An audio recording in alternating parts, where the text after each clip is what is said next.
Բարև ձեզ, Օրագիր Նյուզի եթերում օրակարգն է, տաղավարում այսօր հյուրընկալել ենք հասարակական քաղաքական գործիչ Նաիրա Զոհրաբյանին։ Բարև ձեզ Տիկին Զոհրաբյան, շնորհակալ եմ, որ այստեղ եք, սիրով։ Տիկին Զոհրաբյան, մեր զրույցը ուզում եմ սկսենք 3 Հովանավանքում տեղի ունեցած այսպես կոչված պատարագից, որը մատուցում էր կարգալույծ արված Ստեփան Ասատրյանը, ներկա էր նաև Նիկոլ Փաշինյանը, տարբեր պաշտոնյաների եւ ամենակարևորը ուժայինների ներկայությամբ։ Ինչ տպավորություն ստացաք երեկվա կադրերից, ինչի է փորձում հասնել Նիկոլ Փաշինյանը սրանով։ Ես տեղեկացնեմ նաև, որ այսօր հայտարարել է, որ այս կիրակի եւս մասնակցելու է այդ պատարագ կոչվածին։ 3 Հովանավանքում տեղի ունեցած պղծության արարողակարգեր Նիկոլ Փաշինյանի ֆիասկոներ, պրավալներ, ինչու, որտեվ նման վարչական ռեսուրս օգտագործելուց հետո, նման գովազդից հետո, բոլոր մարզպետների, համայնքապետերի կներեք վզին դնելուց հետո, այնտեղ հավաքվել էր, բերվել էր, չէր հավաքվել, առավելագույնը 600-620 մարդ, դա ուղղակի պրավալ էր։ Ես այդ ընթացքում, երբ որ Հովանավանքում այդ պղծություններ գնում, Երևանում Սուրբ Աննա եկեղեցում էի եւ վստահեցնում եմ ձեզ, որ եկեղեցու ներսում եւ Բաքում մեկ եկեղեցում Երևանի շատ ավելի մարդ կար, քան այդ պղծության ռիտուալին, դա Նիկոլ Փաշինյանի ֆիասկոն էր, այնտեղ օհանավանցի գրեթե չկար, օհանավանցիներն ասում էին, որ ավտոբուսներով մարդիկ են բերել, այդ թվում ագրեսիվ ինչ որ առանձնյակներ, այդ թվում անորակաջակիցները, այո, եւ ասում եմ, սա պրավալ էր եւ Նիկոլ Փաշինյանը այս պրավալը փորձում է շտկել Coca-Cola-ի օրինակով, կրկին փորձիր տարբերակով, այս կիրակի եւս այդ պղծությունը կրկնելու։ Ես խոսել եմ նաեւ հոգեվորականների հետ, ըստ էության Հովանավանքի խորանը այժմ համարվում է պղծված եւ Հովանավանքի խորանը մաքրելու համար 7 օր գինով եւ մյուրոնով այդ խորանը պիտի լվացվի, որից հետո վեհափարը նորից Հովանավանքը պիտի օծի։ Ես վստահ եմ, որ օկուպանտներից, իսկ 3 Հովանավանքը զավթված էր օկուպանտների, կարգալույցների եւ հերձվածողների կողմից, մենք բոլորս մասնակցելու ենք այդ 7-օրյա մաքրազարդման գործընթացին։ Նիկոլի ֆիասկոներ, բռնի ուժով բերել ընդամենը 620 մարդ, դա նշանակում է, որ իր պղծության ռիտուալում այս իշխանությունը աջակցություն չունի, ավելին մի վատ լուր ասեմ Նիկոլի համար, չեմ տալու անուններ, որ այդ մարդկանց ինքը իր մսաղացի մեջ չգցի, բազմաթիվ պաշտոնյաներ, ովքեր բերվել էին Օհանավանի եկեղեցի բռնի ուժով, այդ պղծության ծեսից հետո գնացել են տարբեր քահանաների մոտ եւ թողություն են խնդրել իրենց գործած մեղքի համար։ Հիմա եթե Նիկոլ Փաշինյանին դա գոհացնում է, որ մարդիկ բռնի ուժով գալիս են, հետո գնում են որևէ քահանայի մոտ, ասում են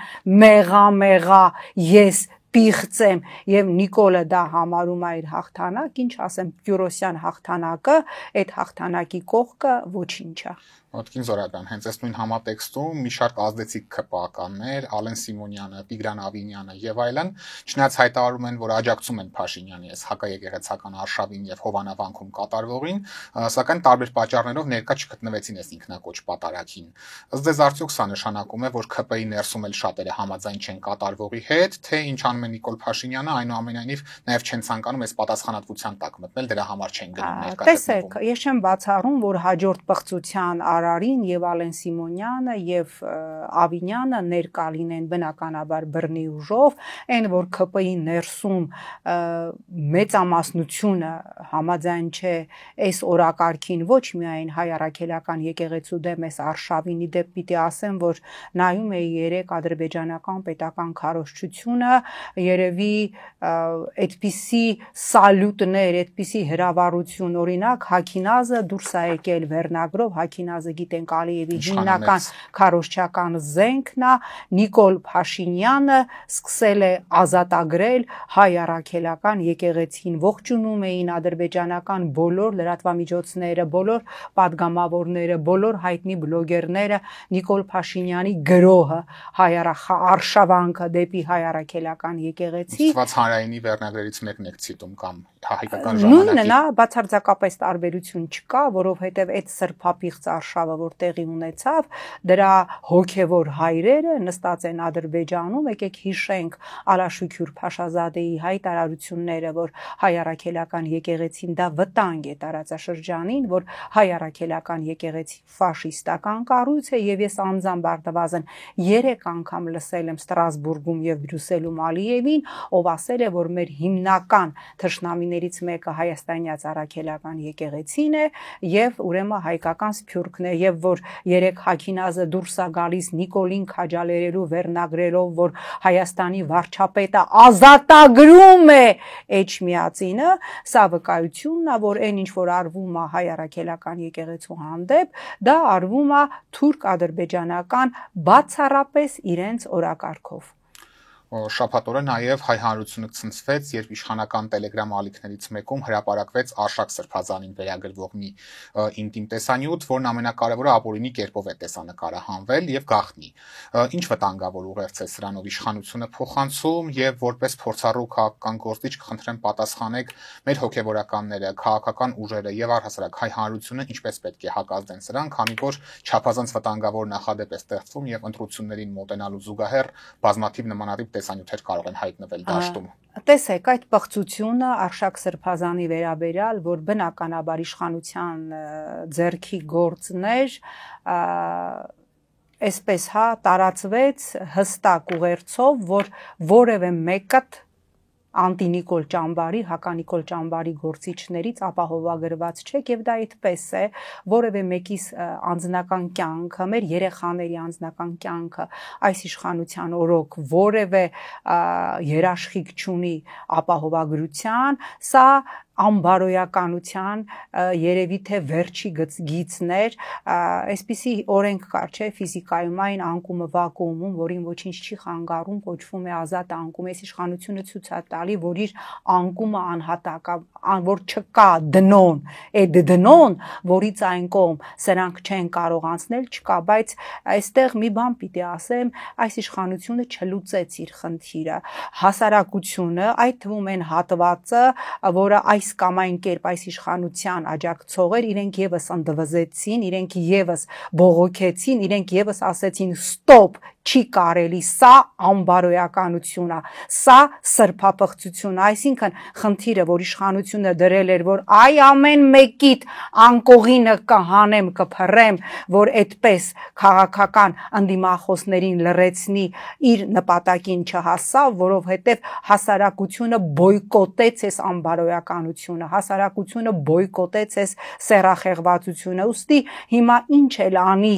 ում վերաբերյալ Նիկոլը, նախ մենք գիտենք, որ տեղեկատվական տեխնոլոգիաների այս դարով արհեստական բանականության վրա կարան, ես չգիտեմ, ում տատին գերեզմանից հանեն, վրեն մի հատ պորնոգրաֆիկ սյուժե սարքեն, այնքան իդեալական, որ մի հատ էլ Օսկար ստանա, բայց ես կրկնում եմ, անկախ նրանից դա ինչ կերպ է արվում տեխնիկայի միջոցով, թե դա իրական օրենքը խախտելով մարդու անձնական տիրույթներ խուժելն է, մեր հասարակությունը այդ հայտարարակ արտահոսքից հետո ցույց տվեց, որ դրանով Նիկոլ Փաշինյանը ոչ միայն դիվիդենդներ չշահեց, այլև ավելացրեց իրեն ատողների, իր հանդեպ նողկանք եւ արգահատանք զգացողների բանակը։ Տիկին Սոհրաբյան, մեր նախորդ զրույցի ժամանակ, երբ այս հակաեկեղեցական արշավը նոր էր մեկնարկել, դուք համոզմունք եք հայտնել, որ Փաշինյանը սրբազանների կալանավորմամբ չի սահմանափակվելու եւ մեջբերեմ ձեր խոսքը նշել եք, որ նրա վերջին ավարը վեհափառն է լինելու։ Միանշանակ։ Այժմ երբ արդեն երրորդ սրբազանն է կալանավորվել, ով իդեպ վեհափառի քրոջ որդին է, մի շարք հոգեվորականներ են ձերբակալվել, ինչ եք կարծում, արդյոք այս ամենով հիմք է նախապատրաստում արդեն վեհափառի ձերբակալության համար եւ որ փուլում հատկապես իշխանությունը կգնա դրան։ Ես լավ եմ ճանաչում Նիկոլ Փաշինյանին, եթե ինքը գիտի անգամ, որ այն ինքը ինչ անում է կործանարար է եւ այդ կործանման թափանիվի մեջ անգամ ինքն այ իր իշխանությունն անգնելու, եթե ինքը իր մոլագար մտքերի մեջ ինչ որ բան ֆիքսել է, ինքը դա անպայմանորեն անելու է։ Այո, արդեն իսկ քրեական գործը այդ որ հարուցված է իբր ընտրական գործընթացում կողմնորոշելու եւ որի մեջ ներգրավված է վեհափառը այդ ձայնագրությունը, որ հրապարակեցինք, դա հիմք է եւ այո, պատահական չէր, չէ, Ալեն Սիմոնյանը հայտարարեց կտրիչ Ներսիսյանը թող արագ դուրս գա, այլապես հետո դուռ ու պատուհան չի գտնելու, որ փախնի։ Այո, Նիկոլ Փաշինյանը կալանավորելու է նաև վեհափառին, որքան ես գիտեմ վեհափառը իր վճռի մեջ այս պահին անսասան է եւ չի հրաժարվելու եկեղեցու իր աթոռից, կաթողիկոսական իր աթոռից, բայց ես գիտեմ նաև Նիկոլ Փաշինյանին, որ նրա համար, գիտեք, մարդը 3 սրբազան է կալանավորել, իդեպ անհեթեթագույն պատճառաբանություններով, մարդը, այո, հատկապես Միքայել Սրբազյանի եւ հասկանում եք, մարդը բարերարը, ամենամեծ բարերարին է կալանավորել, ընդամենը նրա համար, որ ասել է ես սատարելու եմ հայ առաքելական եկեղեցու, մարդը վաղը օդանավակայանից կալանավորելու է Մասիսի ընտրված քաղաքապետ Դավիթ Համբարձումյանին մի գործի համար 18 թվականի դագաղների իշխանազավթման օրերի մի միջադեպի, որտեղ իբր կան 4 տուժող, 4 տուժողն էլ դատարանում ասել են Դավիթ Համբարձումյանը կապ չունի։ Հիմա ամբողջ համացանցը ողողված է տեսանյութերով, թե ինչպես նույն օրերին 18 թվականի դագաղների իշխանազավթման օրերին Լֆիկը, այս իշխանության սրտի Լֆիկը ինքը անձամբ մեքենայով ձեռով ինչ որ մարդու հարվածում է, Նիկոլ, այդքան արդար ես, Դավիթ Համբարձումյանին տանում ես իբր 18 թվականին ինչ որ մի միջադեպի համար, որտեղ տուժողները ասել են, որ ինքը անձամբ կամ չունի, բա Լֆիկը ինչի կալանավորված չի։ Նրա համար, որ իրանց գլխին զոնտիկ է պահում, իսկ Դավիթին վաղը հենց Զվարթնոց օդանավակայանից ժամը 18:00-ին, երբ որ կիչնի Մոսկվա-Երևան ինքնաթիռ է, վիպատիվ Դավիթի նա չփախավ, կարող էր չէ մնալ Մոսկվայում եւ այլն, ասեց, որ գալու եմ եւ բնականաբար հենց օդանավակայանից կալանավորելու են նրա համար, որի տարբերություն Լֆիկի եւ Լֆիկների ինքը մերժեց տարբեր առաջարկները այս իշխանության տարբեր ուսապարկերի գլխին զոնտիկ պահելու։ Էսա Նիկոլ քո արդարադատությունը, ցավոք սրտի սա է մեր իրականությունը, երբ որ արդարադատությունը, իրավական համակարգը ոչ թե այլևս Նիկոլ Փաշինյանի գրպանում է, այլ Նիկոլ Փաշինյանը դրանց ճզմել եւ իջացրել է իր կոշիկի ներբանի կաբլուկի մեջ, այսինքն պրես արել եւ ամբողջ իրավական համակարգը նրա կաբլուկի տակ է։ Օրինակ Ալեն Սիմոնյանը հայտարարում է, որ գիտեիք Դավիթ Համբարձումյանի նկատմամբ ինչ դատավճիռ է կայացվելու, դրա համար էլ ընդդիմությունը նրան վարչապետի թեկնածու առաջադրեց, որ հայտարարեն հետո վարչապետի թեկնածու է կալանավորվել, նման քողի ներկայացում է քաղաքական առումով նա մեզ որևէ վտանգ չի ներկայացնում։ Ալեն Սիմոնյանը երեսպաշտություն է անում, ես հիմա դիմում եմ Ալեն Սիմոնյանին, քեզ երևանցի տղա ես համարում, բա քո շեֆիտ ասա, թող Լֆիկին կալանավորի, եթե դուք կկալանավորեք Լֆիկին, եթե ձեր դուխը կհերիքի, ձեր գլխին զոնտիկ պահող, ձեր հետ այլևս սերտ հարաբերություններ ունեցող բոլոր առումներով Սամվել Ալեքսանյանին կալանավորել, այդ ժամանակ իրավունք կունենաք ինչ որ մի բանից խոսել։ Աբսուրդ է այն քրեական գործը, որ հարուցված է Դավիթ Համբարձումյանի հանդեպ 18 թվականի ինչ որ մի միջադեպի, երբ որ կրկնում եմ 4 տուժողները միաբերան դատարանում հայտարարել են, որ Դավիթ Համբարձումյանը այդ միջադեպի հետ որևէ կապ չունի։ Ալեն Սիմոնյան, եթե չունես կադրերը, ոնց է Լֆիկըդ ձեր Լֆիկը սենց 18 թվականին սենց մեքենայի մեջ նստածին բամփում ուղարկեմ նայի եւ կսպասեմ անհամբեր, որ շեֆիդ ներկայացնես այդ կադրերը, երևի չի տեսել, զբաղված է սաղմոսներ կարդալով, եթե կձերբակալվի Սամվել Ալեքսանյանը, այդ ժամանակ դուք իրավունք կունենաք ընդհանրապես որևէ բանից խոսելու, բայց չի կալանավորվի, որտեղ ինքը դեռ ձեր գլխին, հատկապես ընտրական փուլում, շատ զոնտիկներ պիտի բռնի։ Նախկին մերժելի հարատավոր երևույթները հիմա լայնորեն մենք կտեսնենք, թե ինչպես են կիրառվելու։ Սենց այն ինչ որ տեղի ունենալու, այո, ինչի դեմ պայքարում էր, սենց բան չկա, այն ինչ որ մենք ականատես ենք լինում հիմա, այս քաղաքական հաշվեհարդարները, հավատացնում եմ ձեզ, Մոլդովայի Սանդուին Երանի ենք տալու, երբ որ կտեսնենք, թե առաջիկայում քանի կուսակցություն կուսակցություն չի գրանցելու Նիկոլ Փաշինյանը արդեն հող նախապատրաստեց ազգային ժողովում նախորդին ասելով, որ պետք է նայել որոշ կուսակցությունների ֆինանսավորման թափանցիկության եւ արդ երկրից, այսինքն հասկանալի է, չէ՞, ցլակները որտեղ են ուղված։ Այո, Արամ Սարգսյանն էլ արդեն պետք է Մոլդովայի օրինակին։ Դե բնականաբար Հայաստանի իշխանությունը Մոլդովայի օրինակին հետևելու է, մի հատ էլ հազարապատիկն է դա անելու, եւ երբ որ ասում ենք, որ պետք չի թույլ տալ, որ այս ռեժիմը հասնի մինչև 26 թվականի հունիսի 7, շատերը հեգնում են եւ շատերը կարծում են, որ հունիսի 7-ին գնալու են եւ կրելու են Նիկոլին, չէ, կրելու։ Նիկոլը իշխանությունը պահելու մահապարտ է, որտեղ ինքը շատ լավ հասկանում է ինչ է լինելու իր հետ անձնապես, իր ֆիզիկապես, իր մաշկի հետ անձնապես, եթե ինքը չունենա իշխանություն եւ ըստ այդմ ինքը ամեն ինչ անելու է, պետք լինի ուղիղ դիմահար, անդիմադիրել կգնդակահարի եւ միջազգային հանրությունը կասի այդ փամփուշտը արձակվեց Հայաստանում ժողովրդավարությունը պահելու համար, ուստի այո, հանուն ինքնիշխանության, հանուն ժողովրդավարության, ուստի ձեր այդ, չգիտեմ, իդիլիկ տրամադրությունը 26 թվականի արդար ընտրությանը սպասելուց կամ դուք քաղաքական անմեղսունակներ եք, կամ ես պիտի կրկնեմ, որ Նիկոլի հետ ունեք ինչ-ինչ պայմանավորվածություններ։ Զոհրաբյան, ներքաղաքական զարգացումներին անցանք, հենց 26-ի ընտրությունների համատեքստում քաղաքական դաշտում արդեն ակտիվ վերադասավորումներ են սկսվել, տարբեր ուժեր հայտնում են դաշինքների, ընտրություններին մասնակցելու մտադրության մասին, բայց գիտենք, գործող սահմանադրությունը թույլ է տալիս, որ միայն 3 ուժ կարող կոալիցիա ձևավորել եւ իշխանություն ստանձնել այդ տարբերակով, ինչ եք կարծում, ներկայիս իրողությունների պայմաններում, որ 3 ուժերը ունեն այդ հնարավորությունները, ովքեր եթե մենք ընդունենք, որ արդար ընտրություններ են տեղի ունենում եւ ժողովրդի կամ արտահայտությունը որևէ ձև չի փոխվում, կկարողանան արդեն կոալիցիայի ճանապարհով իշխանություն ձևավորել ու հեռացնել Փաշինյանին։ Տեսեք,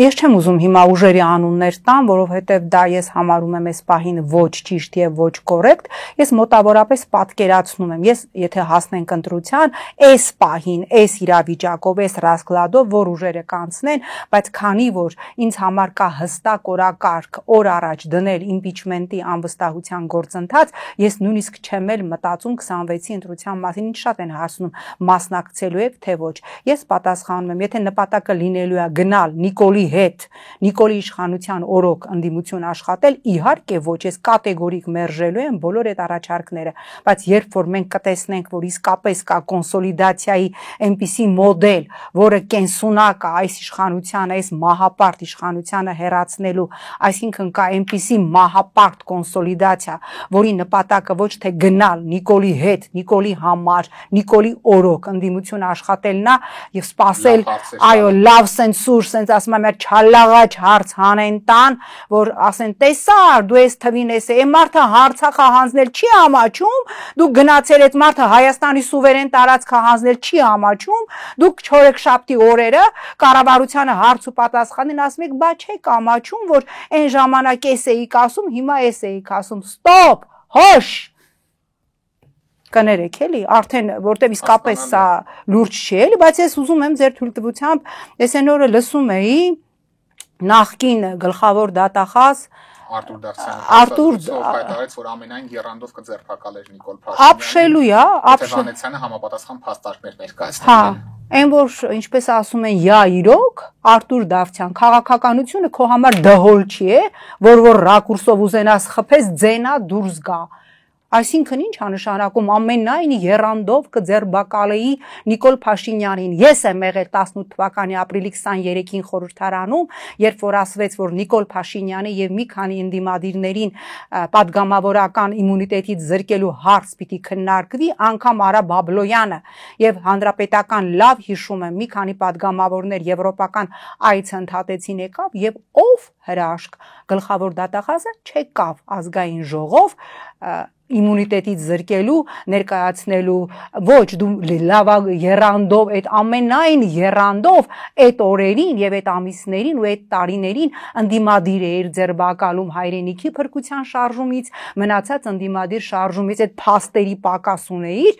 հիշում եք, չէ, ժամանակին նաեւ իրավաբանների մի մեծ խումբ տարավ պաշտոնապես ուղիղ եթերում Արտուր Դավթյանին հանձնեց բոլոր այն իրավական հիմնավորումները, որոնք հիմք էին Նիկոլ Փաշինյանին 1.786 անգամ կալանավորելու։ Ինչ արեց Արթուր Դավթյանը, վստահ եմ, որ եթե Զուգարանի թուղթ այդ պահին դատախազության կաբինետում չի եղել, այդ բոլոր հիմնավորումները օգտագործվել են որպես Զուգարանի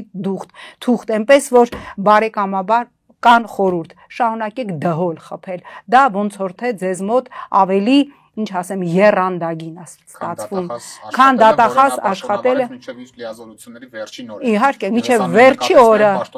իհարկե բա տենց է չէ հենց պաշտոնը կորցնում են ամիջապես ինչ որ նենց վանգայի պայծառատեսությունն է բոլորի վրա գալի եւ բոլորը սկսում են տենչալ արդարություն իսկ երբ որ իրանց ձեռքին գործիք կա այդ արդարությունը պահպանելու համար իրանք դառնում են օրվա իշխանության կապ չունի Նիկոլն է Նիկոլից առաջ է Նիկոլից հետո է դառնում են օրվա իշխանության կաբլուկի չստիկի կաբլուկը Տիկին Զոհրաբյան, նախորդ շաբաթ նաև կալանավորվեց Գյումրիի ընդդիմադիր քաղաքապետ Վարդան Ղուկասյանը, նա մեղադրվում է կաշառակերության մեջ։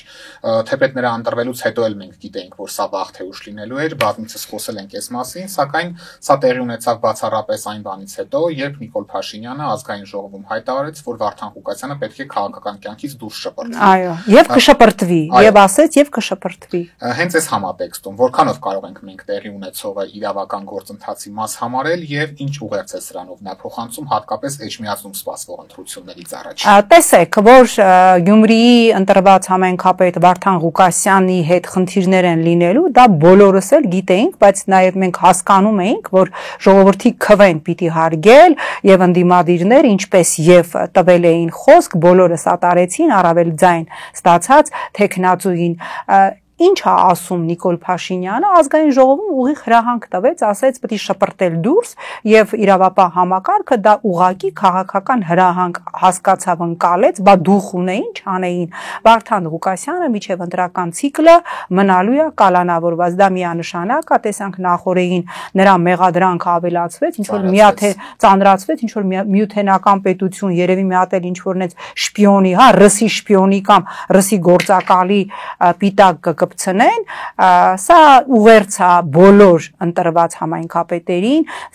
նաև Դավիթի Համբարձումյան կալանավորումը, որը ուղիղ եթերում տեղի ունենալու վաղը ուղերձ է բոլոր այն համայնքապետերին, նաև ուղերձ է Էջմիածնին, որ եթե անգամ ընտրվի ընդդիմադիր համայնքապետ, իմ համար այսպես մի հատ ճտոց է լինելու այդ համայնքապետի դեմ քրեական գործ հարուցելը եւ կալանավորելը եւ ոչ միայն իրաց ընդհանրապես ուղերձ է Հականիկոլ Ճամբարի ընդդիմադիր ուժերին, որ ես իշխանություն չեմ տալու ես ասելով, տվյալ դեպքում ես նկատի ունեմ Նիկոլ Բովայի Փաշինյանին։ Նիկոլ Փաշինյանը նաև նախորդ շաբաթ մեր հանրությանը, այսպես ասած, աչքալուսանք տվեց, որ հունվարի 1-ից կրճատվելու է պարտադիր զինվորական ծառայության ժամկետը, 2-ի փոխարեն դառնալու է 1.5 տարի, եւ սկզբնապես նախատեսված էր, որ այս փոփոխությունը պետք է հունիսին տեղի ունենա ամառային զորակոչի ժամանակ, սակայն առաջ բերվեց։ Ինչպես է գնահատում այս որոշումը եւ սա բնականաբար հասկանալի է, որ նախընտրական դրամաբանության համատեքստում է արվում, որքանով սա կնպաստի Փաշինյանի վերընտրությանը։ Տեսեք, սա բնականաբար ընտրակաշարքի օրենսդրական փաթեթավորում է։ Ես հիմա բերեմ Նիկոլ Փաշինյանի մերձավորագույններից մեկի տվյալները շիշ բռնողի Հայկ Սարգսյան, ով ասեց, որ 2022-23 թվականի զորակոչի ենթականների 70%-ը չի զորակոչվել, փախել են։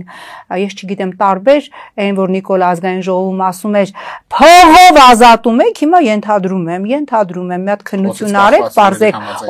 ըստ օդում կախված լուրերի, երևի փողով ազատվել են բանակից 30%-ն է զորակոչվել զինակոչիկային տարիքի, սա բնականաբար արվում է,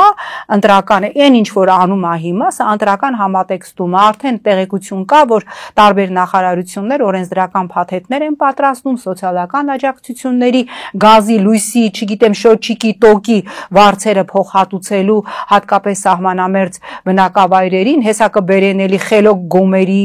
վարկեր կտան, գյուղացիական ձրի անտոկոս վարկեր կտան, պետք կլինի մի 1000 դրամով սեն շաբաշ կանեն թոշակներ կբարձրացնեն, հետո գործարքների համար արդեն շարքային քաղաքացիներին են հետ վճար պատրաստվում տալ։ Ահա, բայց այս ամենը ընտրական տրամաբանության մեջ է, բայց դրանից պետք չի վախենալ, որովհետև բոլոր հարցումներով հարցվածներից 10-ից 8